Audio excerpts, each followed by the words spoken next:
Good afternoon. Welcome back to RSBN Live. We are awaiting First Lady Melania Trump to unveil a new stamp honoring former First Lady Barbara Bush right there at the White House. We've seen a lot of FLOTUS today. We've seen a lot of POTUS today.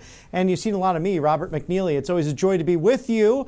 Let's go to a quick press gaggle. President Trump celebrating, congratulating the election of His Holiness Pope Leo XIV today at the Vatican. This was right outside of the White House.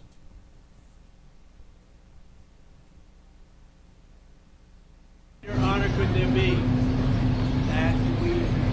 We're a little bit surprised, but very happy. It's just a great, absolutely great honor. Is this the first of many, Mr. President, the first of many trade agreements we can expect you to announce here at the White House? Say it again. Is this the first of many trade agreements you got to move into full camera here at the White House? No, we'll do others for the White House. We're working on 3 of them right now, trade agreements. We're doing 3. And you just left Tiger. You saw Tiger. Fantastic, great champion, great guy. And but you know we'll be doing a lot of the signings. They would like to do them in the Oval Office. Mr. President, are you sure that the UK will take American chlorinated chicken? That deal has not been done yet. What is that? Are you sure that the UK will take American chlorinated chicken? That deal has not been done yet. We're changing all of that, but we have it both ways. You know, we have it both ways. Mr. President, are you still going to make an earth-shattering announcement? We'll have somebody great. We'll have somebody great. I really thought he was terrific, but we are doing so many different things right now that we couldn't be really focused on it. He's a wonderful guy. He's going to have a great future, maybe with us.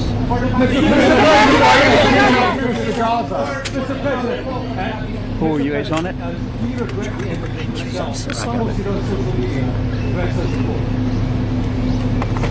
What's next? Mr. President, are you planning to meet the Pope in the near future? Mr. President, They've already called. They've already called. When is that? Do you have a time in mind? They have already spoken to us, and we'll see what happens. But again, to have the Pope from the United States of America, that's a great honor. That's a great honor. Sir, have you met him before? Sir, have you? I'm watching, and they said he's from America. I said, that's great. Are you going to Jack it up all the way. Have you met him before? Vladimir Putin and Saudi Arabia next week? I don't think so, but we're having very good conversations. Very, very good. The violence in India and Pakistan, Mr. President, is that going to derail your country? Any thought of whether or not to temptations to El Salvador and that they could be foreign terrorists? I haven't heard of that. But you didn't detonate this. I mean, I haven't heard of it. Actually, I hope not. Thank you. Mr. President, the violence in India and Pakistan, is that going to derail your trade deal?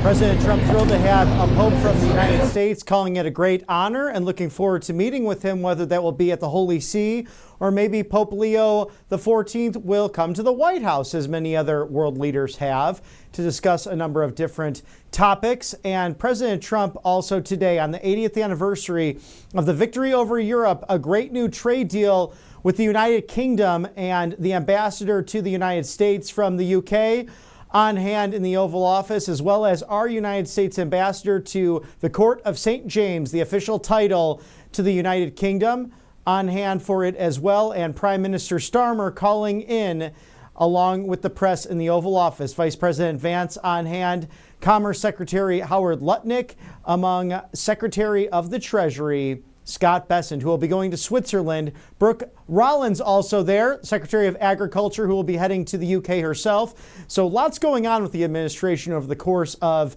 not only the end of the week into the weekend, but next week as well. And Peter Navarro took some time to step out to the press gaggle as well, answering some questions from in-town press regarding all of these excellent trade deals and just all of the updates coming from the use of tariffs and the use of negotiations here at this White House.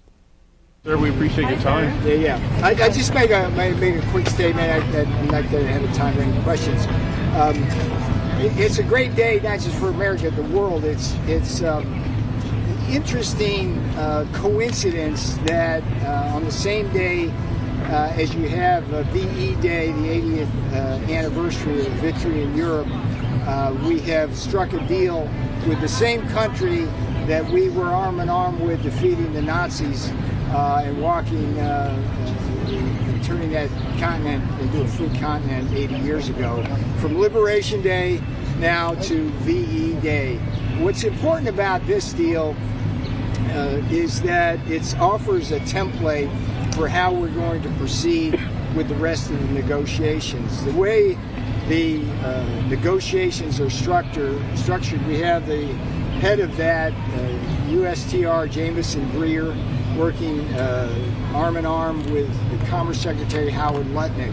And they work from a number of verticals.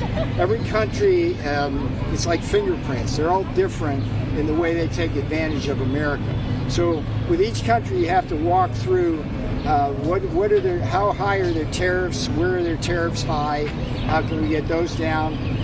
The non-tariff barriers are much more important in terms of getting a fair deal for America than the tariffs in most cases. And this is an important thing for the American people to understand. It's like, this is not a tariff problem, it's an unfair trade problem. So there's that, there's the digital trade issue, and then there's a whole issue, all sets of issues, currency manipulation, intellectual property theft, and things like that. So with the UK, this deal is good for both countries. That's the way it's set up. There's joy in farmland today. We have it's about an $8 billion gain for the agricultural community. We've got beef. We're going to export substantially more beef. So both Kansas, Nebraska, Texas are going to do very well. We've got dairy, so folks in Wisconsin and California are really happy. We've got a lot of corn that we're going to sell via ethanol to the UK, so folks in Iowa are very happy. With respect to autos, we've given the UK a discount on the auto tariff. They send us a relatively small amount of vehicles in the broader scheme of things, but to them it's an important part of their economy, so we're reducing the 25% tariff down to 10% on the on 100,000 units that they will sell us. And we're going to have a very interesting alternative arrangement with the UK on steel and aluminum, which will help us protect us from the flood of dumping that often occurs not just directly to us, but from different countries around the rest of the world, like the UK, for example. So we're in a very good place with this. I think everybody should be happy about this. It signals that how we're going to go about these negotiations. There will be many more to come, and we hope they will come as quickly as this one. And you all just be patient with us if you can. I take a couple of questions. On the digital service tax, yes. has that been worked out? We're still in negotiations with that, and that's a very big deal to President Trump.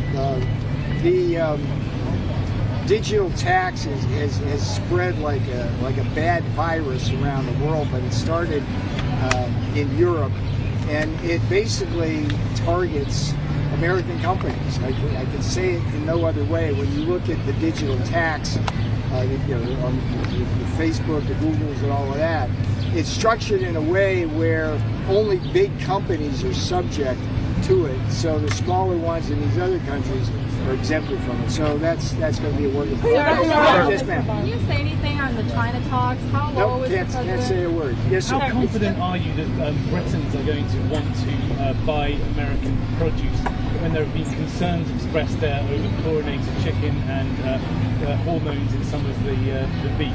Well, let's see what the market says. Our position is and always has been that behind much of these, what they call phytosanitary standards for agriculture, is simply a phony tool that's used to suppress what is very fine American agricultural products. So if more of that comes into the market and the British people don't want to buy it, that's one set of facts.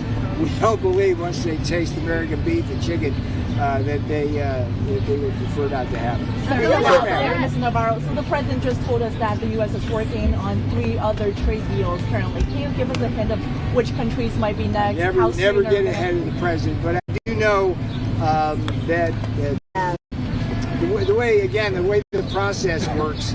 You ever been to a deli where you go in and you take a number and you stand in line to order? It's kind of like that. If you ever been across the street with the United States Trade Representative, Jameson Greer, that's kind of where all that magic happens. He's got hundreds of people who work there, and every single day we've got representatives from different countries coming in. I was looking at the calendar today that goes out to July. In terms of the different tranches of negotiations. And I just want to assure the American people that we are moving in Trump time, which is to say as quickly as possible, with the greatest expectation that we'll get a great result for the American people. And at the end of that journey, the international trading system will be better off. It's in disequilibrium now. It's set up in a way where the World Trade Organization allows other countries to systematically charge us higher tariffs and to systematically impose higher non-tariff barriers without allowing us any dispute resolution mechanism.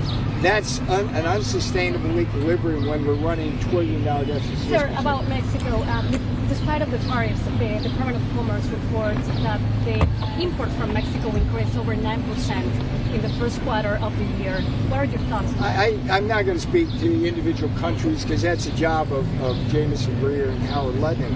I can say that Mexico is one of our great allies and trading partners, and we're giving it a tremendous amount of attention. You're describing this deal as a free trade deal, and yet there is still 10% tariffs. I didn't say a free. It's what it is it's a realignment away from a system where the American people and American producers are being exploited by the system itself. So if you simply look at the deal itself, to just take it at face value, what are we doing? We're reducing trade barriers to agriculture, the non-tariff barriers. They're mostly non-tariff barriers that are being lowered. And we're, with respect to some of the great things that the UK is going to benefit from, we're acknowledging that they're our ally and that we want them to prosper as well, but under conditions which don't allow dumping into our markets. So what about 10%? Your response to the EU's blueprint that they released earlier today about the look, let me just say that any country which retaliates against the United States, which is simply trying to get fairness, is making a grave mistake, and it's not a road I think that we want to go down. And we open negotiations with the EU. We're more than welcome to have those negotiations, but for them to publish stuff like that, I don't think it's in the interest or the spirit of negotiations that really are going to be as effective as they otherwise could. So I would just caution that retaliation is not a as they say in game theory, it's not the dominant strategy. The dominant strategy for Europe and others to recognize is that the United States will not tolerate unfairness to its people and producers, that the system, I don't think anybody standing before me disagrees with the statement that the world charges us higher tariffs and has higher non-tariff barriers. And if that is true, then how could you criticize the United States for simply trying to make that right. All right. Yes, sir. What's your reaction to Presidents Putin and Xi suggesting that China and Russia might sort of boost their trading relationships as a result of our tariffs? I'm not going there. We have other people involved in that. So, yes, ma'am. Could we see the next trade deal next week? Everybody wants to know when. Yeah. Do me a favor. It's like, look at this day. Stop and smell the roses here. Focus on today's deal. The importance of you as journalists focusing on today's deal is to not only report what today's deal does, but also what it signals in terms of being a template for the rest of the negotiations. And to repeat, we know how the world cheats us across 4 or 5 different verticals. We go systematically with each country to get redress on that, and there it goes. Okay, take one more here. Yes, ma'am. Thank you. Speaking of smelling the roses, do you feel vindicated? You've been working on this deal since the first administration, so do you feel vindicated? No, I don't. That's not my place here. I'm simply the president's. One of his many lieutenants is trying to fulfill the Trump vision, which is fairness for the American people. All right, thank you very much. Okay, success. We got it in the... That's it.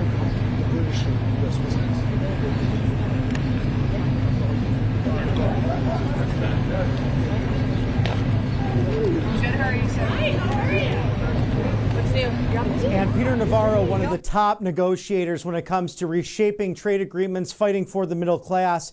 And like Mr. Navarro said, let's break down the success of today like some journalists should be focused on. And I just have to go back to the fact that that man was incarcerated for his free speech, for fighting for America. And I'm so glad to see him back at the White House fighting for our middle class because wow, I mean, so many people, the lawfare against them, whether it be him or Steve Bannon. I think about Tulsi Gabbard, to our own president, President Donald Trump.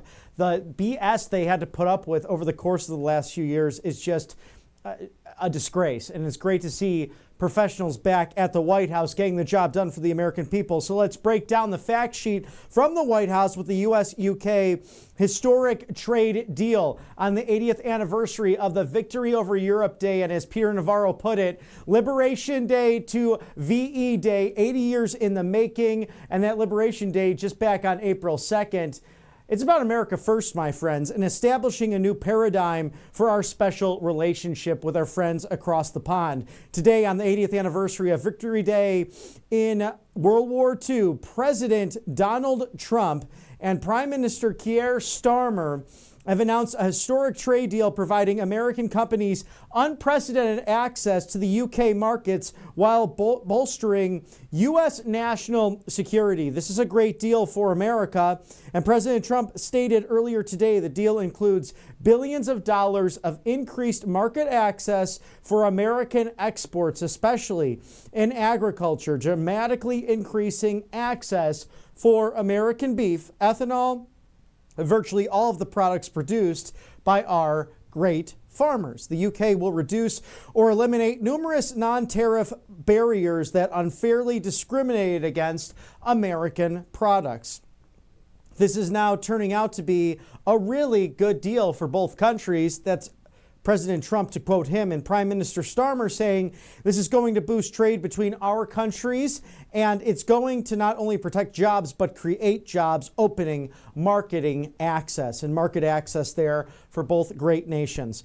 This trade deal will significantly expand U.S. market access in the United Kingdom, creating a $5 billion opportunity for new exports for United States farmers, ranchers, and producers. This includes more than $700 million in ethanol exports and $250 million in other agricultural products like beef.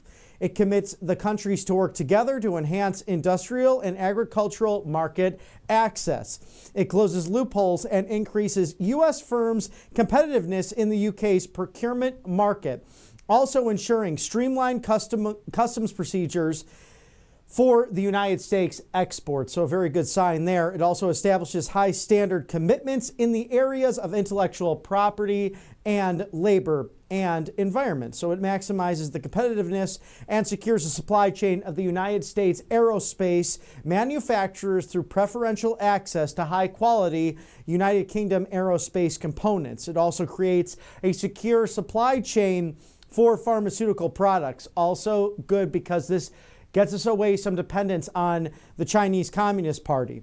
The reciprocal tariff of that rate of 10% as originally announced on Liberation Day is still in effect, and the United States will agree to an alternative arrangement for the Section 232 tariffs on UK autos. Under this deal, the first 100,000 vehicles imported into the United States by UK car manufacturers each year are subject to the reciprocal rate of 10%, and any additional vehicles each year are subject to a 25% rate. President Trump joked about this with some of the great cars that are produced in the United Kingdom, saying I might have to get one just like I got that Tesla, and we know that he'll put his money where his mouth is in order to get those great collectible items, perhaps a Jaguar or two. The United States also recognizes the economic security measures taken by the United Kingdom to combat global steel excess capacity, and will negotiate an alternative arrangement to the Section 232 tariffs on steel and aluminum. This deal creates a new trading union for steel and aluminum, so prosperity being brought to both countries as a result. We have today's action also sets the tone for other trading partners to promote reciprocal trade with the United States. So this is a good framework to bolster economic security. President Trump continues to advance the interests of the American people, enhancing market access for American exporters and lowering tariff and non-tariff barriers to protect our economic and national security. On April 18th, President Trump called Prime Minister Starmer to discuss a bilateral trade relationship, and the U.S. total goods trade with the UK was an estimated $148 billion just last year. The United Kingdom averaged applied agricultural tariffs of 9.2%, while the U.S. average applied agricultural tariffs prior to April 2nd at 5%. The UK also mandates certain tariff and non-tariff barriers that restrict market access and create an unfair playing field for American workers and businesses. So, for example, the United Kingdom imposes tariffs that can exceed 125% on meat, on poultry, and dairy products, on top of maintaining non-science-based standards that adversely affect U.S. exports. So on April 2nd of this year, Liberation Day, President Trump imposed a 10% tariff on all countries to address unfair trade practices already in place that have contributed to America's trade deficit and imbalances in order to better protect American workers and our national security. So this is truly a milestone in advancing America First trade policies. Since day one on January 20th of this year, President Trump challenged the assumption that American workers and businesses must tolerate unfair trade practices that have taken place over the course of countless years with businesses, public and private. Also, the disadvantaged nature of our workers and businesses for decades that have contributed to these deficits and historical trade deficits. It's been ridiculous, and especially with the living former presidents, Bill Clinton, George W. Bush, Barack Hussein Obama, and Otto Penn Biden all leaving us with a ridiculous national debt to deal with, and most of this having to do with our trade practices. Reversing these conditions and addressing the lack of reciprocity in America's trade relationships will bring about a new golden era and a new age for this administration, and in turn making America great again. President Trump continues to advance the interests of the American people, enhancing market access for American exporters and lowering tariffs for non-tariff barriers. So good things happening when you get to the table to negotiate. The economic prosperity deal with the United Kingdom is a critical step forward with reciprocal trade and with a key ally and a power. And even the fake news far left saying that, oh, it might be low-hanging fruit. That's what they're saying. But this is the best deal to come between the United States and the UK in a very long time that benefits both great nations, both ambassadors. Extremely happy with what took place today finalizing that 80 years after both of the leaders of the Allied movement crushed German fascism. Victory over Europe Day. We once liberated a continent, as Mr. Peter Navarro said. Now we're liberating the American middle class, especially with steel and aluminum, and the United Auto Workers. They have a seat at the table, and that's the way it should have always been. And we saw that last week in Warren, Michigan, at the Macomb Community College at the Field Sport and Expo Center, where presidents since Ronald Reagan have talked a big game, but only Reagan and Trump delivered when it came to saving the middle class and the Reagan Democrats in that community.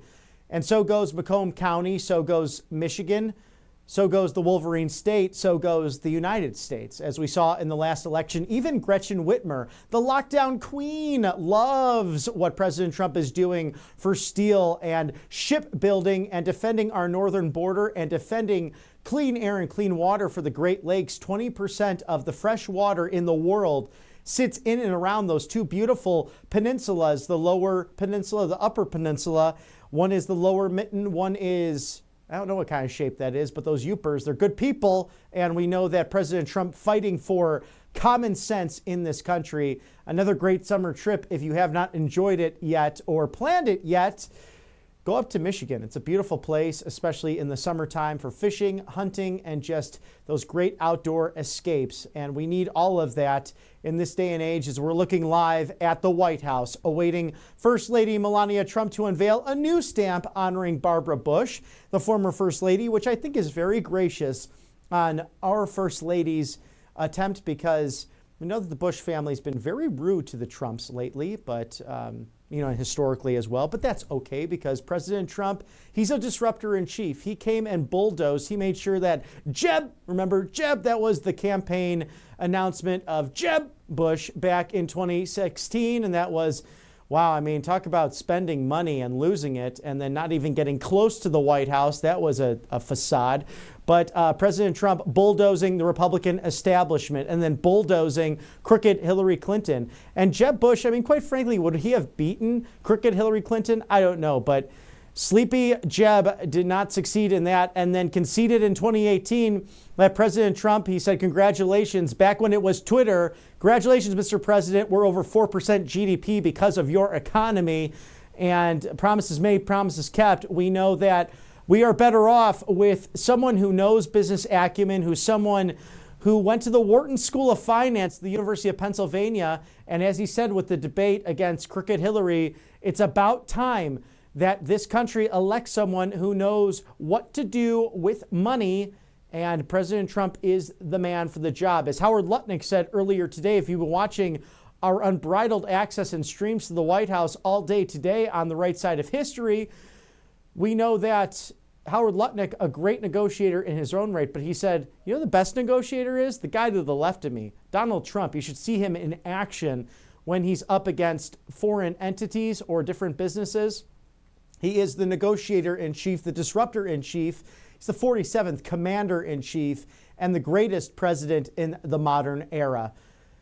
And we look forward to First Lady Melania Trump unveiling this new stamp to honor the former First Lady in the East Room, ordained by those beautiful portraits of President George Washington. That's my favorite portrait of his, along with his First Lady, Martha Washington, from way back when.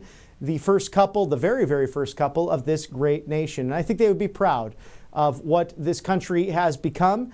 This beacon of hope, the shining city on a hill, that President Trump welcoming back religion, freedom of thought, and also constitutional governance to your White House, 1600 Pennsylvania Avenue. In addition to that, today, Secretary of Transportation Sean Duffy announcing just a large rollout and taking a press gaggle as well. Questions regarding public and private partnerships for the overhaul of the Transportation Department with a whole new, brand new air traffic control system because it was outdated. And no thanks to people like Pete Buttigieg, that DEI hire in the last administration, and many people, family members of those who lost their lives on January 29th this year, American Airlines Flight 5342 over the Potomac. that crash with the military chopper. That should never happen 9 days into the new Trump administration. Our thoughts and prayers still with those who lost their lives. And you saw different CEOs, CFOs of the respective airlines within the United States and international entities, as well as air traffic control experts committed to fixing this. And Sean Duffy saying this major rollout will all happen legislatively as well, whether it's in the big, beautiful bill or a separate bill. Finding those assets, those needs to fix all of this and fund a state-of-the-art system to keep you safe in the sky. And again, it is the safest form of travel within the United States. But, you know, it's an eerie thing to think about that you won't reach your destination. Of course, we all have that cross our mind every now and again. But this is truly the safest way to travel, and in the hands of a MAGA administration, a cabinet that has subject matter experts. No need to fear in this process as they're getting things done. It is amazing to watch because, as President Ronald Reagan once said, the closest thing to eternal life on earth is a government program. Well, this administration rolling back, scaling back where necessary. Doge, the heroes of this, being clapped and celebrated. Elon Musk and his efforts with those great experts who took their time, talent, and treasure for no compensation to fix all the fraud, waste, and abuse that we found from these bureaucrats and a bloated government. Alexander Hamilton, the legend, a great musical as well, the first Treasury Secretary, wanted a strong centralized government, and somewhat would disagree with the parties at the time, whether it be the Federalist, although he was one, or even the Democratic Republican parties, and had those rivalries with Thomas Jefferson, with Aaron Burr of the likes. Of course, that ended up costing him his own life, the famous duel between the Vice President Aaron Burr and the Secretary of Treasury Alexander Hamilton. But would he have wanted a strong centralized government that took advantage of all the American people?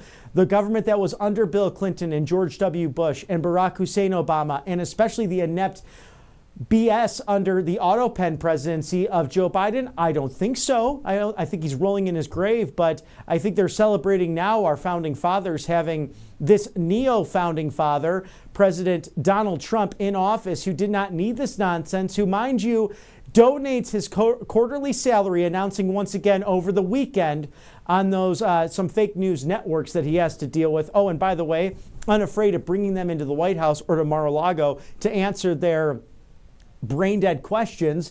But I digress when it comes to that. He wants people to see where he stands, and he's donating his salary to make America great again. And we saw he was outside just the other day looking at the beautiful grounds there on the north lawn and the south lawn of the White House, where to put 2 new flagpoles, because we're going to celebrate America. We've seen him overhaul the Oval Office with gold and with the FIFA World Cup, and 20 portraits of former U.S. presidents who are consequential, great world leaders. And again, George Washington's general portrait over that mantelpiece in the Oval Office where it belongs. FDR is still there, but he's off to the side. He has a great legacy, but a legacy not worthy of being the center focal point in the Oval Office. That's reserved for George Washington, the father of this great nation.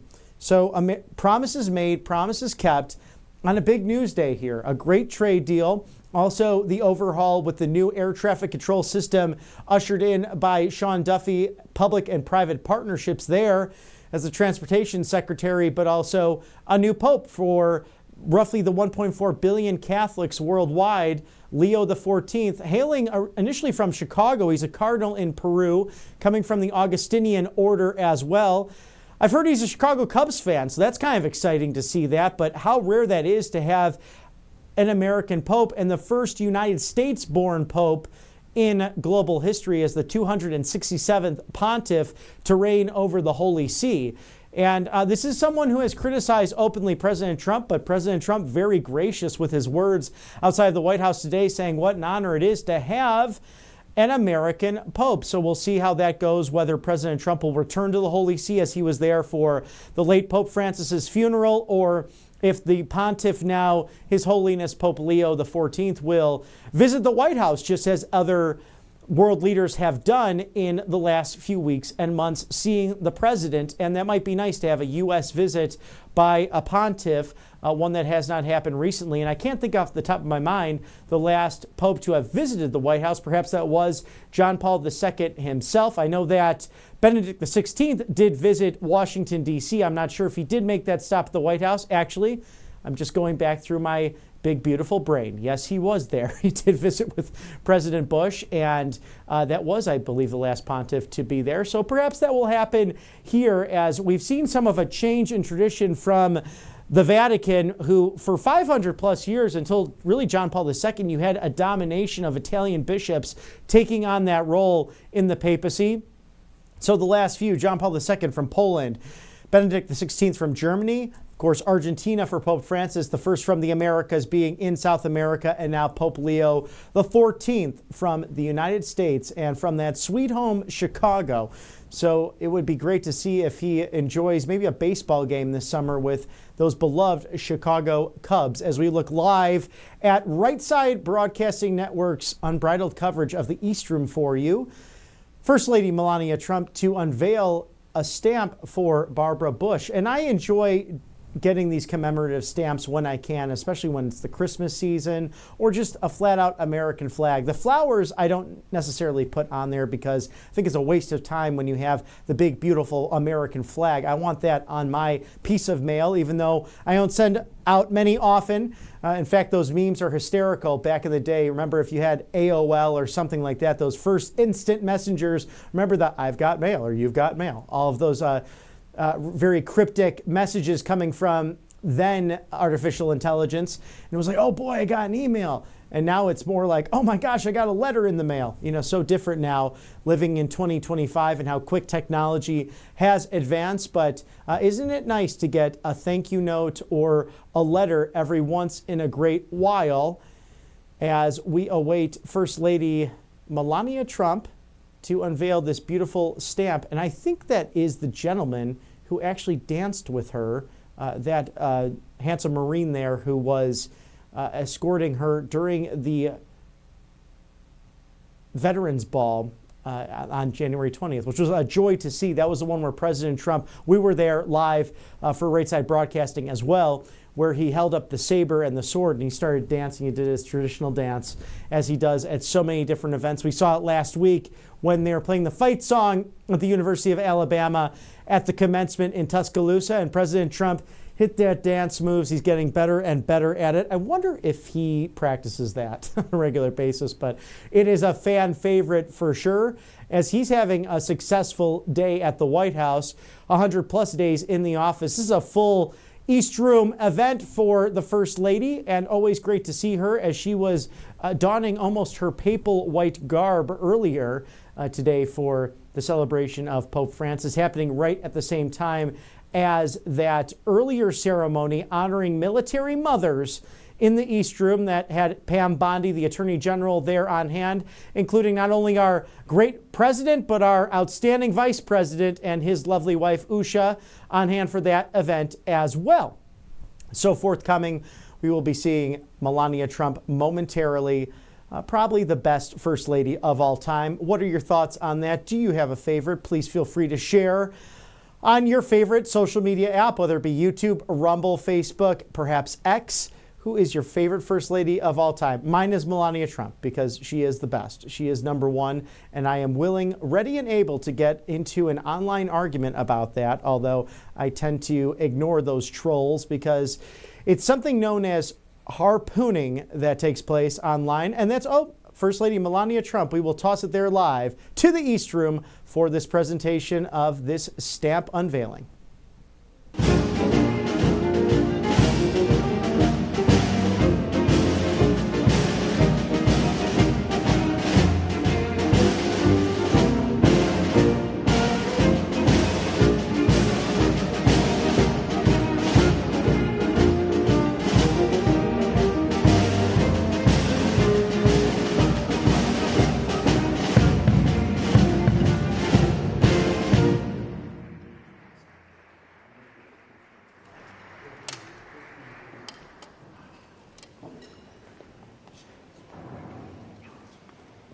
afternoon.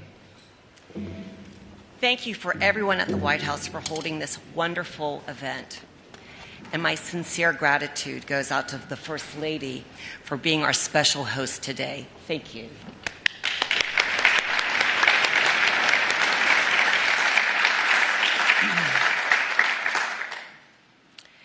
It is an honor to be here with all of you and a privilege to unveil the United States Postal Service's stamp commemorating the life, memory, and legacy of one of America's most prominent women, First Lady Barbara Bush. Today we recognize Mrs. Bush not only as a beloved First Lady, but as a remarkable American in her own right. She charted a legacy for herself and did it with conviction, determination, and compassion. Barbara Bush was known for her drive to help others, a drive forged her through her own life experiences and tragedies. The loss of her daughter Robin to leukemia at the age of 3 left an indelible mark on her heart and one that instilled profound empathy for individuals and families marked by illness. In 1989, Mrs. Bush visited a hospice and cradled a child dying from AIDS. At that time, even touching someone with AIDS was not only stigmatized, but feared. In that moment, she encouraged the country to look past the disease and see the suffering child. In that vision, she helped shift people's perceptions about the disease and changed an entire nation's conversation, one that her son, George W. Bush, would later continue in his presidency. In seeing her son Neil's struggle with dyslexia, she took on the challenge of illiteracy, a defining pillar of her social platform. She established the Barbara Bush Foundation for Family Literacy in 1989 and championed the National Literacy Act in 1991. Through her tenure as First Lady, she hosted Mrs. Bush's Storytime, a national radio broadcast encouraging adults to read aloud to children. These efforts helped equip young Americans with a core skill needed to succeed in life. The books she wrote, inspired by her beloved dogs, topped bestseller lists, and proceeds were used to further fund literacy programs. Her name now graces schools from Texas to Arizona, a children's hospital in Maine, and most proudly to her Literacy Plaza in Houston, all symbols of her lifelong mission to connect families and communities to the power of knowledge. As you can see, the personal struggles marking Mrs. Bush's life did not harden her. They inspired her and deepened her connection to the Americans she served. They revealed what truly matters: family, compassion, and service. Through those lessons, she became a national example of strength, humility, and grace. Perhaps what Mrs. Bush is most remembered for is her plain-spoken honesty, sharp and often self-deprecating sense of humor, and authenticity. She never pretended to be someone she wasn't.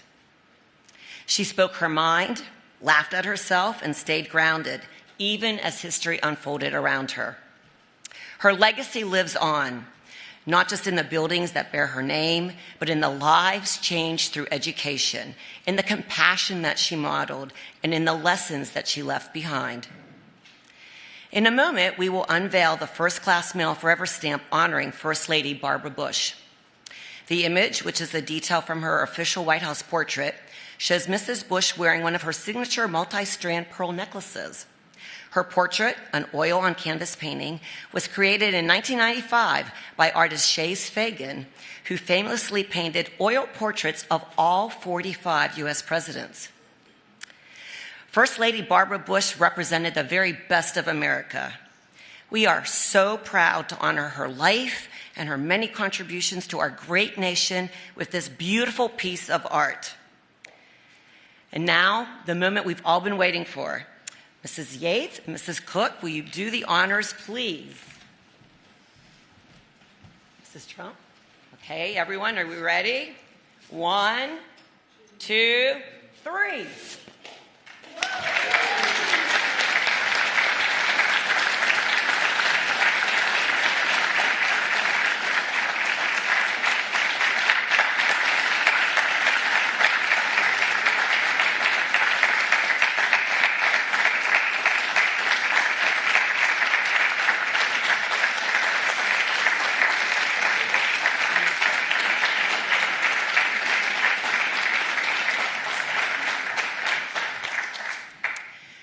On behalf of the United States Postal Service, I am pleased to commemorate her legacy of service to our nation through the First Lady Barbara Bush postage stamp.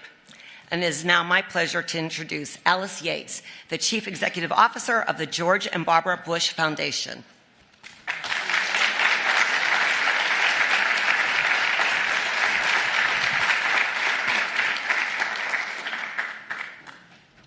Thank you. What a special opportunity for family, friends, and loved ones, former staff members to gather here and honor First Lady Barbara Bush. Wow, that's really beautiful here at the White House. Mrs. Trump, your kindness and generous hospitality is so appreciated.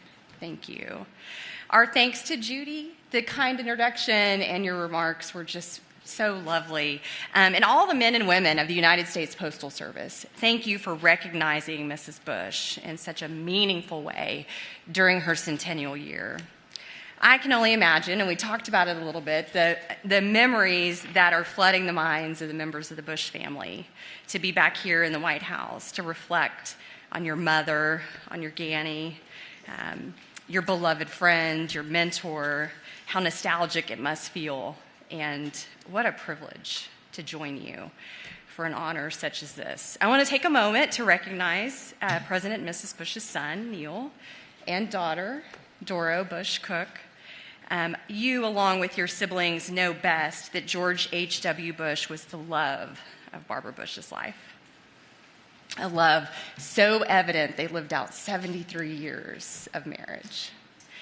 And many would say that there wouldn't be a President George H.W. Bush if it wasn't for Barbara Bush. So we know that. In fact, as your father did so well, and he wrote in a letter, he said, "You have given me joy that few men know." He wrote, "I have climbed perhaps the highest mountain in the world, but even that cannot hold a candle to being Barbara's husband." She was by her husband's side throughout his historic public service career, culminating with his elections as vice president, ultimately president of the United States. Barbara Bush was well prepared for life as America's First Lady. And as First Lady, you heard so many of the amazing accomplishments, but she was a powerful force for change, always. One of her most enduring contributions was her tireless advocacy for literacy, believing, in her words, that education is a civil right, no matter one's age. She played a key role, as you mentioned, behind the scenes for the National Literacy Act, the bipartisan passage of that legislation. And this legislation elevated the needs of adult learners, which was often an overlooked group, and firmly placed literacy at the heart of American policy. So today's event is a reminder. It reminds us of her inspiring legacy of integrity, grace, service, grit. And at the George and Barbara Bush Foundation, it's our honor every day. We are dedicated to preserving the legacy of President and Mrs. Bush, carrying forward their selfless service and commitment to traditional American values. So whether through our guests at the Presidential Library and Museum, the students at the Bush School of Government and Public Service, or through the literacy education programs throughout the nation, every day that we collectively share the legacy of George and Barbara Bush with others is a good day for our country. So thank you for that opportunity today and for joining us in that effort through this beautiful tribute to First Lady Barbara Bush. We look forward to the first day of issue, June 10th, and the continued impact that we will see as a new generation experiences someone that is held so beloved for all of us that are here today, First Lady Barbara Bush. It's now my honor to introduce the beloved daughter of George and Barbara Bush, Doro Bush Cook.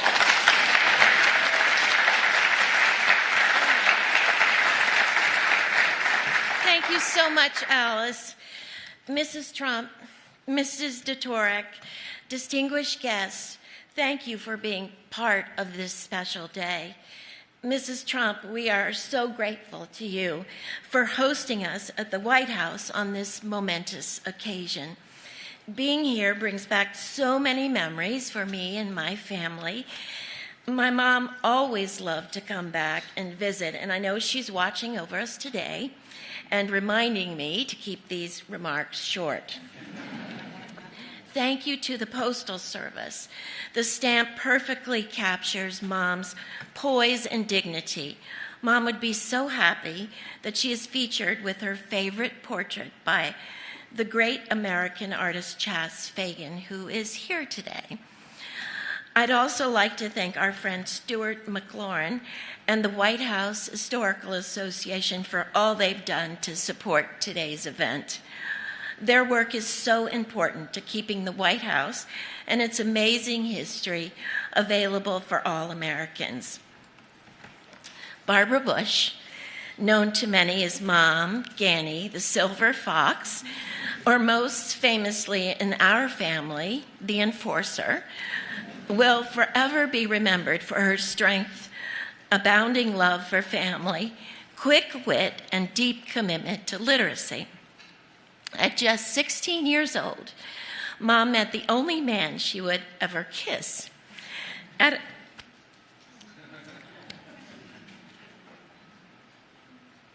I watched Susan Ford, and I saw her burst into tears when her mother's stamp was unveiled, and I said, I'm not going to do that. Oh, my God. But anyway, let's see where. The only man she would ever kiss at a school dance. 2 years later, she was engaged to George H.W. Bush, beginning a partnership that would span decades and help shape history. Little did she know the adventures ahead. Life with George Bush was never boring. Mom lived through 6 children, 21 grandchildren, at least 27 moves from California to China, 7 wars, 3 dress sizes, 2 governors, 7 parachute jumps, and 2 presidents. When she became First Lady, she transformed the White House into a true home. She hosted hundreds of guests, regularly invited our children and her grandchildren for sleepovers, and even welcomed 6 spirited Springer Spaniels into the mix. Mom told her staff she wanted to do something every day to help others, so that's what she did. She scheduled many events and visits that highlighted a need, helped encourage volunteerism, or focused on literacy. Her signature cause was literacy. She believed that all of the problems in the world would be solved if every man, woman, and child could read, write, and comprehend. In one defining moment, Mom helped shift the national dialogue around HIV/AIDS. During a visit to Grandma's House Hospice in Washington, D.C., she cradled baby Donovan, an infant with HIV. At a time when fear and stigma were rampant, that simple, compassionate act, captured in a photo that made national headlines, spoke louder than words ever could. Mom was never one to shy away from speaking the truth or taking a stand. Her 1990 commencement speech at Wellesley College initially met with resistance, went on to become one of the most celebrated speeches of the 20th century.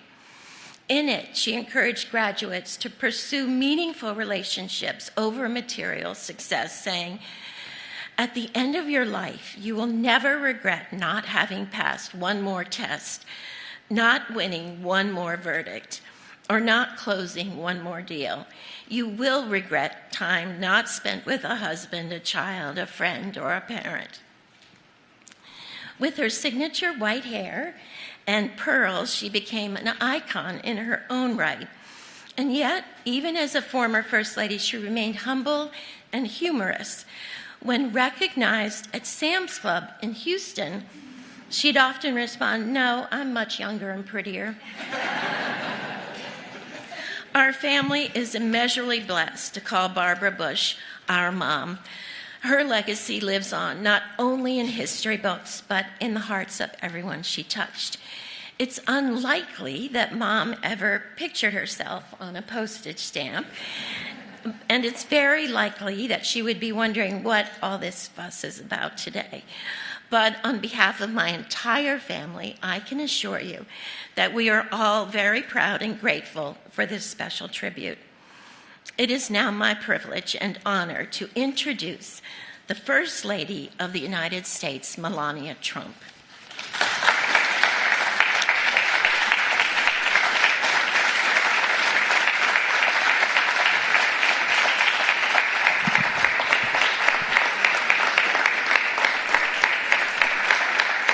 Thank you. Welcome, everyone, and welcome, Bush family. It's nice to have you here.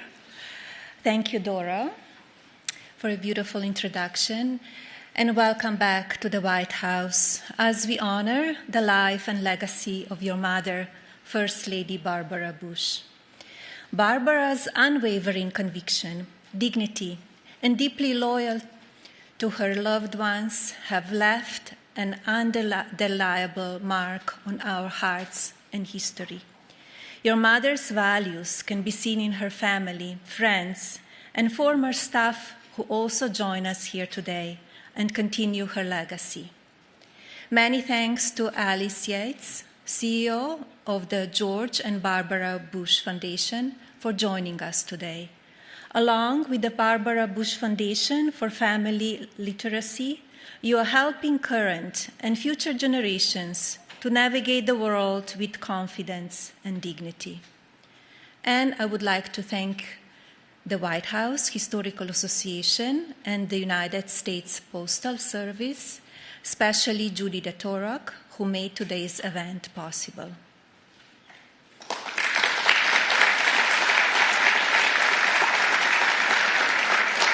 Strong American families are the foundation of a healthy society and serve as a stepping stone towards building a better world.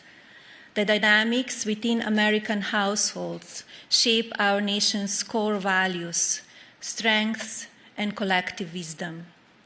It is within the privacy of our homes and the principles of morality, ambition, and empathy take root.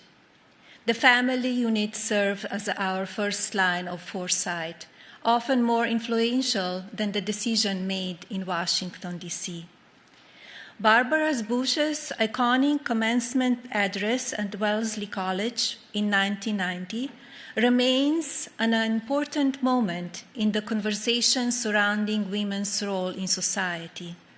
Her message, which emphasized the importance of family and personal integrity, encouraged women to carve their own paths in life. Mrs. Bush exclaimed, "Your success as a family, our success as a society, depends not on what happens in the White House, but on what happens inside your house." The First Lady further inspired the audience by highlighting the importance of pursuing personal dreams, stating, "The winner of the hoop race will be the first to realize her dream, not society dreams, her own personal dream. Who knows, somewhere out in this audience may even be someone who will one day follow in my footsteps and preside over the White House, and I wish him well."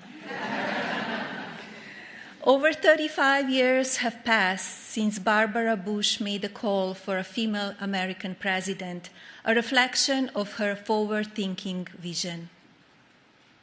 As a devoted mother and one of only two First Ladies who has son also ascended to the presidency, she embodied the complex interplay of ambition and identity that defies us all. Mrs. Bush's legacy is marked by her respect for tradition, while also breaking with convention. While she is known for championing literacy, she also supported women's empowerment, changed the national conversation on AIDS, and took a stance supporting gay rights. I applaud Mrs. Bush's mark defending our society's vital need for women across all avenues, whether CEO or homemaker. We have, can, and will build better families and run innovative businesses at the same time, ultimately shaping a brighter future. The unveiling of this commemorative stamp honors Barbara Bush's contributions as First Lady and her enduring impact on our nation. May this tribute inspire us to lead with compassion, act with strength, and uphold the values that direct us toward meaningful existence. Thank you.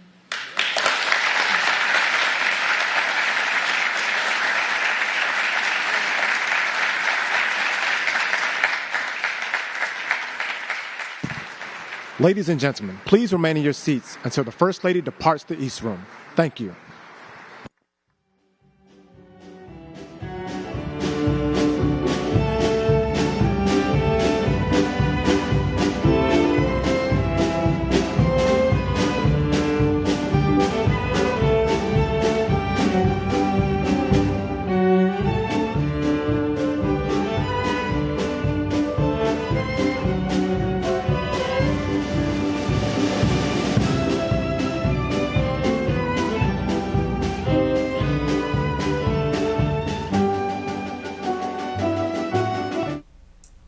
History, a beautiful reflection today as First Lady Melania Trump unveils a new stamp honoring the late Barbara Bush and her many contributions to society. Thank you for joining us this afternoon on Right Side Broadcasting Network Live on a big day of news, a U.S.-UK trade deal, also a new Pope, Leo the 14th. So God bless him and his ministry, as I'm sure President Trump and His Holiness will meet at some point. We also have the beautiful, that would help.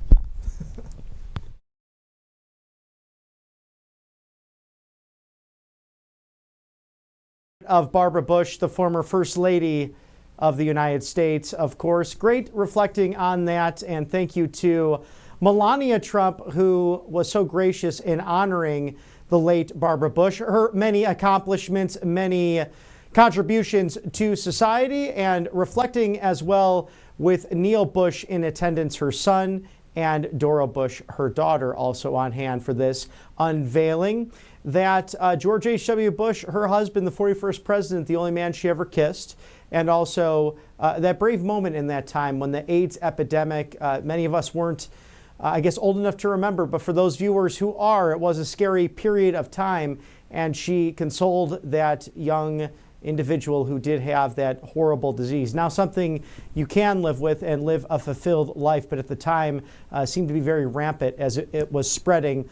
But again, our greatest First Lady, Melania Trump, so graciously honoring former First Lady, as someone looks like they tripped there in the East Room, which was quite a mistake, but that's okay. It happens at times for ceremonies like this. And a lovely stamp to commemorate the former First Lady and how much influence she had over society and her own contributions. Something to honor. It's the beauty of our history on this Victory Over Europe Day, May 8th. A beautiful day to celebrate because 80 years later we have an even better trade deal with our friends who helped us win that war and crush German fascism 80 years ago today. The UK and the United States announcing this new trade deal with both ambassadors on hand in the Oval Office and Prime Minister Starmer calling in for that. Also a great announcement by Sean Duffy, the Transportation Secretary, as well as Pope Leo the 14th, elected the 267th Pontiff of His Holy Roman See.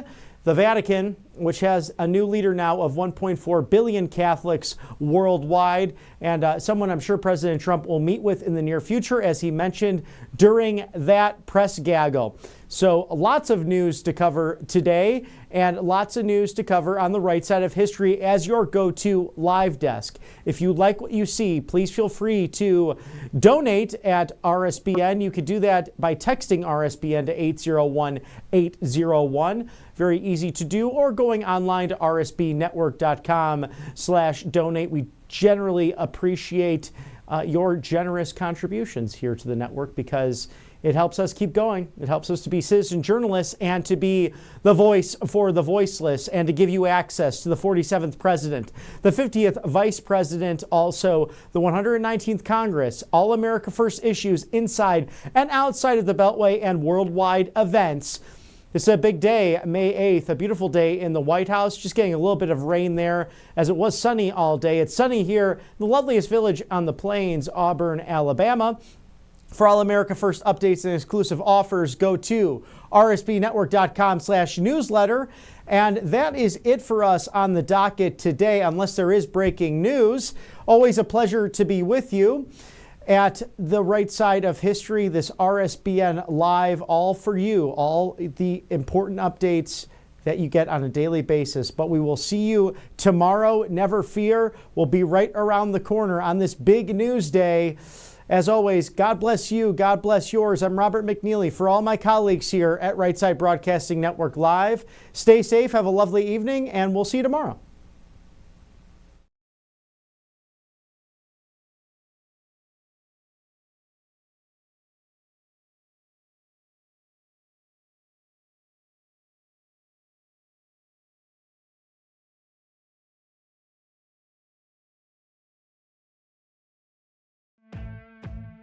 Welcome to Right Side Broadcasting Network, your trusted conservative news outlet.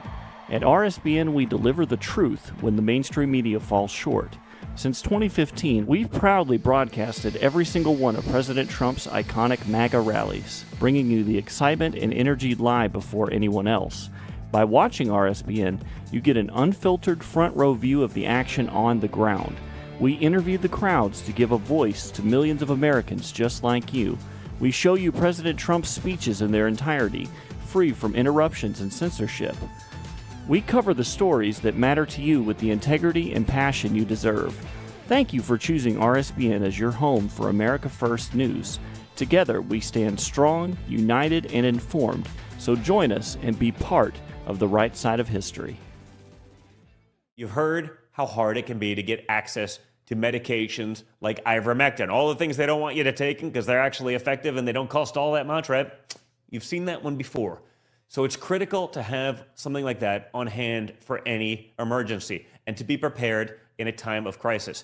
And that's why I want to tell you about All Family Pharmacy. They're cutting through the nonsense and they make it easy to get hard to find medications when you need them most. They'll provide the prescription, no hoops to jump through, no waiting room, no hassle, and they deliver it right to your door. All Family Pharma even lets you order in bulk so you can stay ahead of the curve.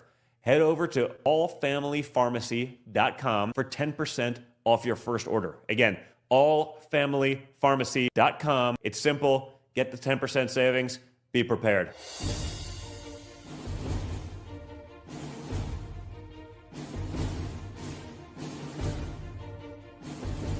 President Trump is keeping his promises and saving America. And your kids can learn all about it for free with a new Kids Guide to President Trump. This fun guide shows kids all the steps President Trump is taking to put America back on top of the world stage, including building a strong economy, protecting our borders, and negotiating trade deals. It's an exciting way for kids to learn about President Trump's outstanding leadership. Act now and get a free bonus guide, The Courage of the President. Order now at freetrumpbook.com. That's freetrumpbook.com.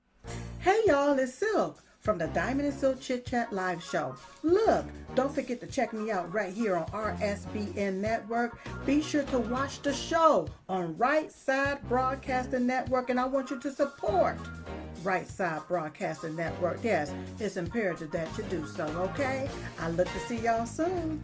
Bye-bye. Hello everyone, I'm excited to announce the next generation of energy drinks, Rev 7. It has no sugar and no caffeine. Instead, Rev 7 uses Go BHB. Go BHB is one of the body's primary ketones, and it provides the most efficient and clean fuel that your body needs. It also helps you stay energized all day with no crashes. Not only that, it produces 3 times more brain energy than sugar, which helps boost your memory, focus, and mental sharpness. It also helps reduce stress and helps balance your mood. Rev 7 does all that while being the best tasting energy drink ever. So go to mypillow.com or call the number on your screen. Use your promo code to save 20% today. I'm so sure you're going to love Rev 7. For a limited time, you get our introductory 3-pack absolutely free. I drink Rev 7 every day and I absolutely love it, and so will you.